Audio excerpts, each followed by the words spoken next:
সময় শুনতে পেলাম শেখ হাসিনা বাংলাদেশ ছেড়ে পালিয়ে গিয়েছে, শেখ হাসিনার বিদায় হয়েছে, শেখ হাসিনার বাংলাদেশে নাই। সারা জেলখানা লাফিয়ে উঠলো, আল্লাহ আল্লাহ ধ্বনিতে সারা জেলখানা কম্পিত হয়ে গেল।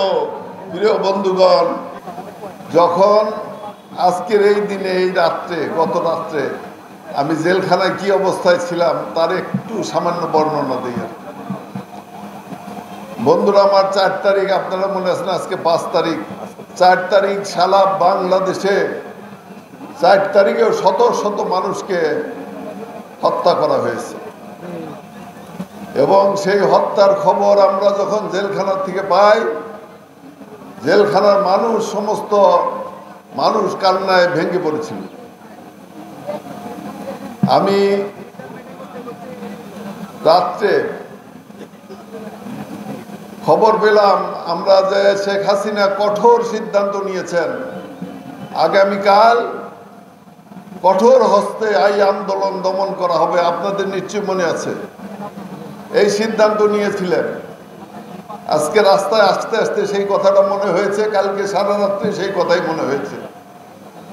এই কথা শোনার পরে সারা রাত্রি আল্লাহর কাছে আবেদন করেছি, নিবেদন করেছি, ফজরের নামাজ পর্যন্ত নিবেদন করেছি, আমার দেশের যে সন্তানরা বুকের তাজা রক্ত দিয়ে মা বোনের বুক খালি করে চলে যাচ্ছেন, আল্লাহ তুমি তাদেরকে হেফাজত করো, আর কালকের থেকে যাতে এইরকম ঘটনা না ঘটে। প্রিয় বন্ধুগণ, এইভাবে আমরা আবেদন নিবেদন করতেছিলাম সারা জেলখানার মানুষ। সকাল 9টার সময় আমি যখন টেলিফোন করলাম তখন ঢাকা স্তব্ধ, কোনো জায়গায় কোনো শব্দ নেই। আমি আমার বাসায় টেলিফোন করলাম। আপনারা জানেন আমার মেয়ে একজন ডাক্তার ছাত্রী, জিজ্ঞেস করলাম কি অবস্থা, বললো যে আব্বু আমরা এখন মিছিলে যাচ্ছি, ফিরে আসবো কিনা আমি জানি না। আমি বারণ করতেছিলাম সত্যিকার ভাবে,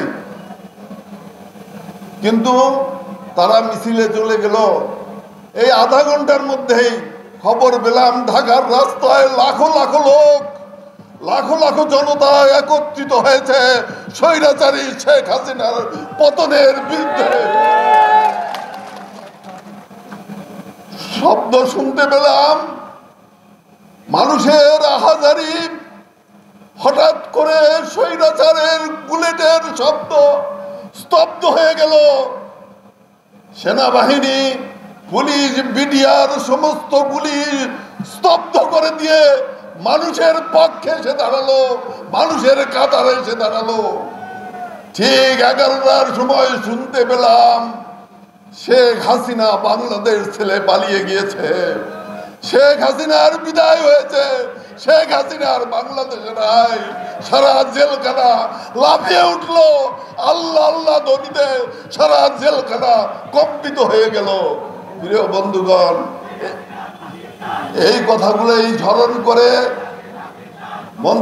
আসতেছিলাম রাস্তায় রাস্তায় যে হায় রে,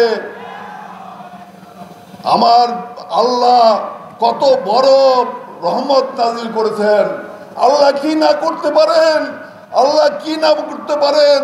কাফেরদেরকে ধ্বংস করেছেন, ফেরাউনকে ধ্বংস করেছেন, শেখ হাসিনাকে সময় দিয়েছিলেন কিন্তু ছাড় দেন নাই, তাকেও বাংলাদেশের মাটি থেকে বিদায় নিতে হয়েছে। কিন্তু তাই নয় শুধু বন্ধুরা আমার, ক্ষমতার পতন তো আমরা দেখেছি, এরশাদের পতন দেখি নাই, এরশাদের পতন দেখেছি, শেখ মুজিবের পতন দেখেছি, অনেকের পতনই দেখেছেন আপনারা, মুসলিম লীগের পতন দেখেছেন, কিন্তু আওয়ামী লীগের পতন দেখেছেন এইরকম পতন হয়েছে? একটা নেতা কর্মী, একটা এমপি, চেয়ারম্যান কেউ আর এলাকায় নাই, সবাই বিদেশে চলে গিয়েছে। এইরকম পতন আর কোনোদিন হয় নাই। কেন হয়েছে? কেন হয়েছে ভাইরা আমার, একটু আমাদের স্মরণ রাখতে হবে। কেন হয়েছে? এই দেশের মানুষের উপরে তারা অত্যাচার করেছে, নির্যাতন করেছে, জুলুম করেছে, মানুষের পেটের ভাত কেড়ে নিয়ে বিদেশে সম্পদের পাহাড় করেছে, লাখো লাখো কোটি কোটি টাকার সম্পদ লুণ্ঠন করা হয়েছে। বাংলাদেশে আমি ভুয়াপুর থেকে 17 বছর ছিলাম না। ভুয়াপুর এসে দেখি তেমন কোন উন্নয়ন হয় নাই। হয়েছে ভাইয়ের আমার? হয় নাই। আমরা যা রেখে গিয়েছিলাম তাই আছে। কাজেই বলতে চাই, সমস্ত সম্পদ লুণ্ঠন করে তারা বিদেশে পালিয়ে গিয়েছে, নিয়ে গিয়েছে। সেই কারণেই কিন্তু তাদের এই পতন হয়েছে। আরেকটি পতন হয়েছে কেন? গণতন্ত্র ধ্বংস করেছিল, তাই না? শেখ মুজিব বাকশাল তৈরি করেছিল, তার পতন হয়েছিল, আপনারা জানেন। আর শেখ হাসিনা মানুষের ভোটাধিকার কেড়ে নিয়েছিল। দিনের ভোট রাত্রে হইতো, আগের দিনে ভোট হয়ে যাইতো, তাই না? বিনা ভোটে সরকার দীর্ঘদিন চলছে। কাজেই কিন্তু তাদের পতন হয়েছে। আমাদের সেই কথাগুলো মনে রাখতে হবে, আপনাদের মনে রাখতে হবে। ফ্যাসিস্ট মুক্ত বাংলাদেশে জনগণের প্রথম ভোট ধানের শীষের পক্ষে হোক, মা বোনদের প্রথম ভোট ধানের শীষের পক্ষে হোক, ছাত্র জনতার প্রথম ভোট ধানের শীষের পক্ষে হোক, নতুনদের তরুণদের প্রথম ভোট ধানের শীষের পক্ষে হোক।